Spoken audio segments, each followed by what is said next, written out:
Halo teman-teman, saya Indonesia. Untuk saat ini kita berada di Dusun Dalangan. Kita berusaha untuk menyambangi salah satu pelaku pengrajin UMKM yang ada di dusun ini. Halo, selamat pagi Mas Anang. Halo. Wah, ke opo iki? Wah, suara ketok, piye kabare, sehat? Sehat. Alhamdulillah Kok sehat. jalan di gunung ngono apa iki? Ya, kebetulan kita lagi jalan-jalan. Tanpa sengaja kita melihat Mas Anang lagi utek-utek. Utek-utek, ya. Oke. Tak sampai ya? Oke, monggo. Bikin apa ini Mas Anang? Bahan untuk pulpoin. Ini kan biasanya kalau di tempat lain biasanya kan kayak gini. Cuma untuk bahan bakar untuk memasak. Tapi di Kebon Sari sini kan ini menjadi nilai jual yang sangat tinggi karena memang dibuat untuk kerajinan. Kreatif, bisa memanfaatkan sesuatu yang harusnya jadi limbah, bisa berpotensi mengucurkan cuan. Ya, kan yang ramah lingkungan dan sebagainya. Betul. Oh iya Pak, jadi ya, ini sangat perfect untuk dibikin kerajinan juga. Jalan berapa tahun? Sekitar 13 tahun ya. Oh iya. Selain pensil, apa wae Mas Anang? Ya, 3W kayak gantungan kunci, terus gelang, tirai, tas, koiling Mas. Apa kuwi? Koiling itu dari bilah bambu.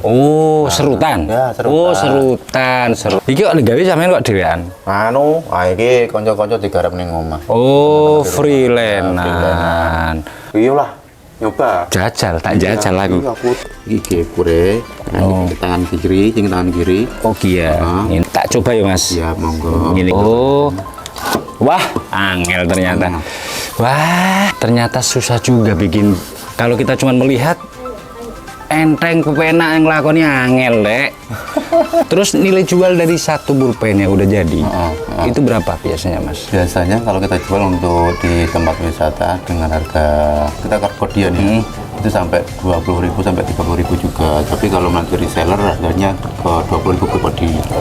Untuk souvenir pernikahan biasanya kita jual dengan harga 2.000 per piecesnya. Itu sudah termasuk Iya. sama ada brand di pulpennya itu. Contohnya ya ono sih tadi. Depannya nanti ada yang minat dan lain sebagainya. Ini beberapa produk dari kami, ada MBZ juga, terus ini gantungan. Dusun gini ya termasuk sentral Mas, kerajinan dari bambu. Ya.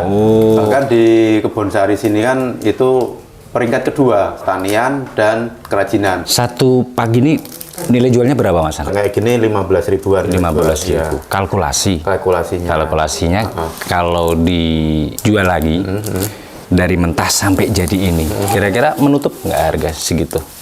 Kalau di kami sih menutup karena memang untuk harga reseller ataupun biasanya kan untuk kita kulaan ya. Itu biasanya ngambilnya banyak tapi punya sedikit. Iya. Ini juga sama itu biasa dari Nyamge. Sekarang memang lagi ramah lingkungan, teman-teman lagi banyak.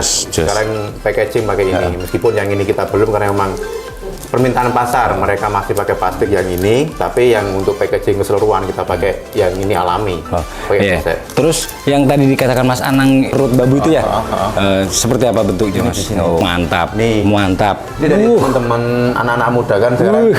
Wah, itu hasil karya pakai tangan, manual. Nggak ada sedikit pun campur mesin, nggak ada? Nggak ada, cuman mesin untuk mungkin sekitar untuk amal wajar. Iya wajar ya. Untuk melilit sampai yang kelihatan sampai bentuk dan sebagainya itu pakai skill tangan. Tinggi nih. Ini segini bisa nyampe berapa ini Mas? Kalau yang ini di pasaran? Pasaran ini 450. Ya ini 350.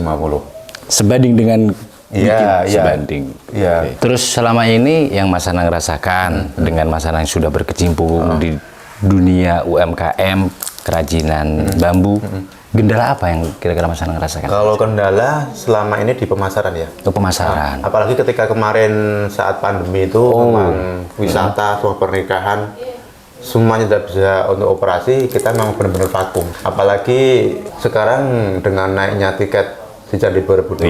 Itu kan sekarang di zonasi Kebon Sari termasuk zona 3. Itu pengunjung tidak sampai di sini, Mas. Gitu. Tidak sampai di sini, mungkin hanya di zona 1 2. Itu pun tidak semua UKM yang dikunjungi untuk wisatawan. Berani sewu ya. Termasuk kayak ada sarana transportasi VW, andong dan lain sebagainya, belum ada yang masuk ke daerah sini? Belum. Karena memang dikatakan dari teman-teman VW jarak kita terlalu jauh dan mungkin harus ada ibaratnya kayak wisata minat khusus kali ya. Oh, terus harapan Mas Anang sendiri gimana ya? Apa yang diinginkan Mas Anang? Kalau keinginan saya pribadi sih untuk pengunjung diratakan ya. Meskipun jarak terlalu jauh, tapi di sini ada potensi. Barangkali memang pengunjung kan butuh referensi yang lain. Oh, yang begitu. Ya. kayak gitu. Kita kerjasama dengan Pemda atau level agent. Oh, level agent. Iya, siap. Selain ini produk dari bambu ini masih ada lagi, Mas? Ada gelang. Tahu nggak warna coklatnya dibikin gimana caranya? Warna coklat ini warna digoreng. Oh, digoreng, disangrai gitu? Enggak, pakai minyak goreng. Pakai minyak goreng langsung? Iya. Tapi kita menggunakan memang kalau istilah DKM namanya jelantah. Oh, jelantah. Jadi minyak yang udah dipakai. Itu pada kebuang sia-sia. Iya. Juga. Nah, warna coklat sampai tekstur warna hitam itu tergantung dari permintaan. Oh, gitu. Nah, dari kalau yang memang untuk warna hitam dia digoreng agak kegosong-gosongan. Iya. Kayak ini cuma setengah matang. Oke. Kita sering lihat juga ini Mas Anang di tempat wisata Borobudur dulu, tapi kalau setelah pandemi kita jarang lihat ini. Kebanyakan orang yang biasanya itu kulak ataupun grosir di tempat kami jualnya bukan di Candi Borobudur lagi, tapi mereka di tempat-tempat destinasi yang dikunjungi oleh VW. Oh, iya. Dan sekarang untuk kunjungan wisatawan yang di Borobudur sendiri udah mulai berkurang, malah lebih banyak ke area kawasan Borobudur. Besok-besok kalau ada wisata mau beli souvenir atau apa, bisa langsung ke Mas Anang. Di sini produknya juga banyak. Ada gantungan kunci, ada ballpoint, ada apa ini? Coiling. Bahan bakunya dari serut bambu yang harusnya udah jadi limbah, dimanfaatin sama Mas Anang jadi coiling gitu. Terus iki kok aku delok-delok kok ini kok rada kepiye ngono sampean iki kok apa kurang dana apa kepiye ta sini? Ojo seru-seru to. Saru. Karyawane piro, Mas? Aku sing sadurunge pandemi kan wong 10, Mas. 10 kan lho. Sebelum pandemi, terus setelah pandemi. Sebelum pandemi itu biasanya per hari bisa menghasilkan berapa kodi? Sebelum pandemi itu satu hari itu bisa 100 kodi. Omsetnya? Sebelum pandemi mungkin dalam 1 bulan itu hampir di rata-rata 8 sampai 10 juta. Dan setelah pandemi rasa ngomong wis langsung. Wis medune aku sing ngerti kira-kira wis kena. Ya, karena memang kemarin aja pandemi itu ketika pandemi yang buat modal, buat kulaan dan sebagainya habis untuk makan. Untuk generasi muda teman-teman anak-anak muda jangan meninggalkan produk-produk lokal ataupun kebudayaan yang ada di desa masing-masing. Kalau bukan kita, siapa lagi yang akan meneruskan perjuangan nenek moyang kita yang telah terdahulu memperjuangkan untuk kemakmuran kita bersama. Jangan lupa tetap semangat tanpa sambat.